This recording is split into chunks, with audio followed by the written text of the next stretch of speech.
अस्सलाम वालेकुम स्टूडेंट्स। आज हमारा जो चैप्टर है चैप्टर 2 बायोलॉजिकल मॉलिक्यूल, इसमें हमारा टॉपिक है इंट्रोडक्शन टू बायोकेमिस्ट्री। तो हम सबसे पहले बायोकेमिस्ट्री की डेफिनेशन देख लेते हैं।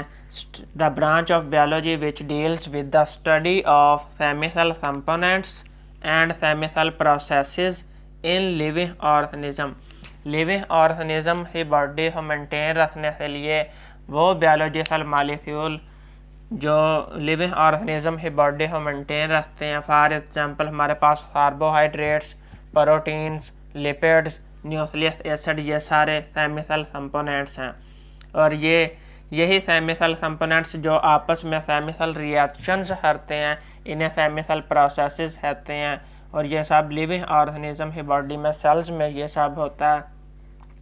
तो इस स्टडी को हम बायोकेमिस्ट्री कहते हैं। तो importance of biochemistry, living organism की बॉडी का जो स्ट्रक्चर है, स्ट्रक्चर एंड फंक्शन, इसे समझने के लिए हमारे पास बायोकेमिस्ट्री का नॉलेज होना चाहिए।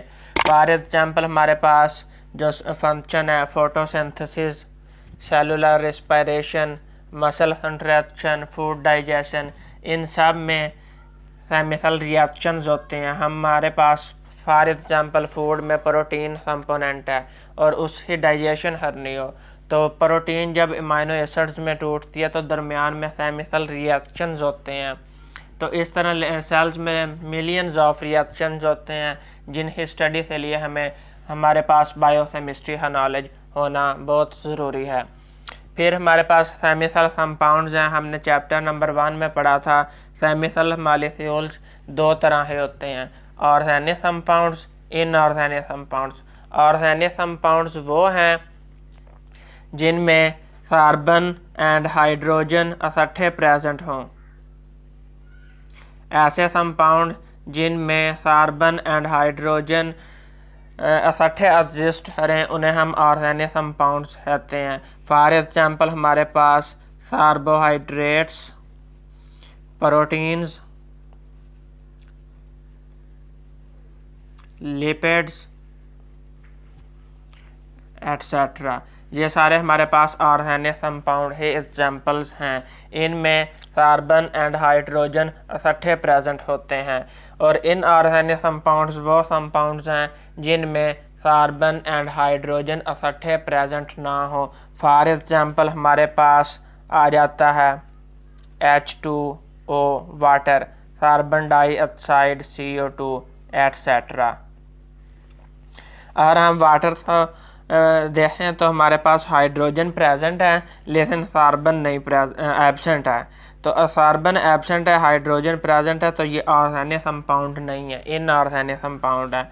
अगर हम CO2 में देखें तो कार्बन तो प्रेजेंट है लेकिन हाइड्रोजन नहीं प्रेजेंट, तो इस वजह से ये इनऑर्गेनिक कंपाउंड्स हैं। तो लिविंग ऑर्गेनिज्म की बॉडी में ये दो तरह के कंपाउंड्स पाए जाते हैं, ऑर्गेनिक और इनऑर्गेनिक। ये जो कंपाउंड्स पाए जाते हैं लिविंग ऑर्गेनिज्म की बॉडी में, सेल्स में, ये रिएक्शन करते हैं।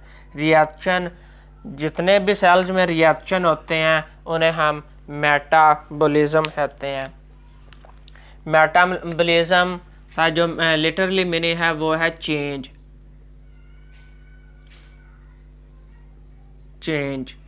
तो all chemical reactions takes place in cell।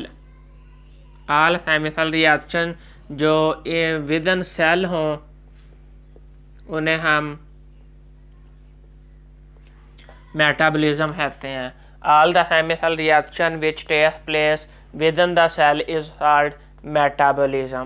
Metabolism further 2 types हैं। फर्स्ट जो टाइप है वो है एनाबॉलिज्म।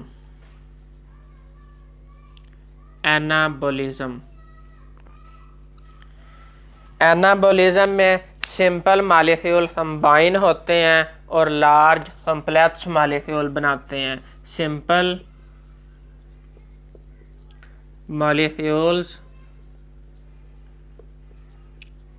कंबाइन होते हैं और वो एक लार्ज या कम्प्लेक्स मॉलिक्यूल बनाते हैं।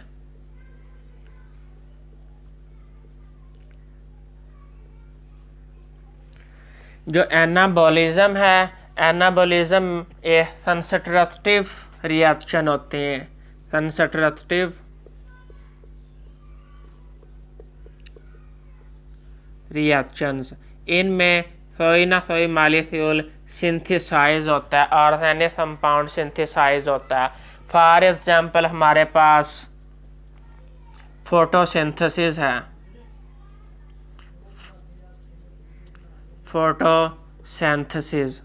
फोटोसिंथेसिस में ऑर्गेनिक कंपाउंड्स सिंथेसाइज होते हैं।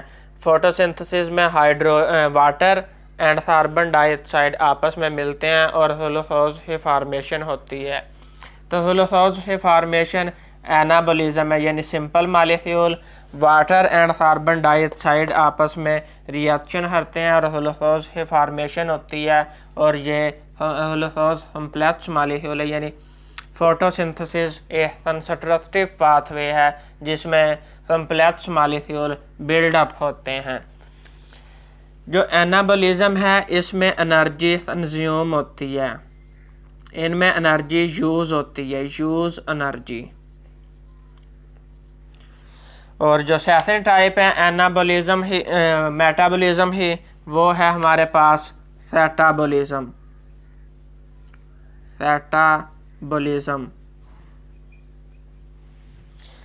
कैटाबॉलिज्म में कम्प्लेक्स मॉलिक्यूल टूटते हैं, ब्रेक डाउन होती है। एनाबॉलिज्म में सिंथेसाइज होते हैं जब हमारे पास, कैटाबॉलिज्म में ब्रेक डाउन होती है। कम्प्लेक्स मॉलिक्यूल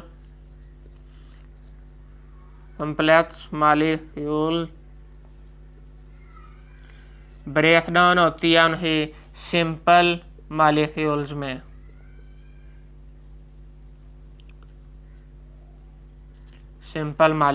में। यह कंस्ट्रक्टिव पाथवे था, इसमें कोई कम्प्लेक्स मॉलिक्यूल सिंथेसाइज होता है, लेकिन ये डिस्ट्रक्टिव पाथवे है।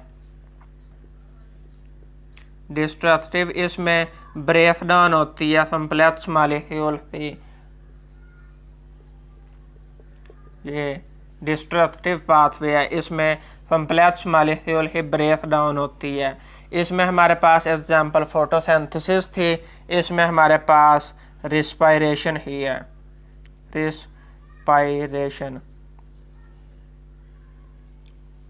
रिस्पायरेशन में ग्लूकोज का मॉलिक्यूल टूटता है,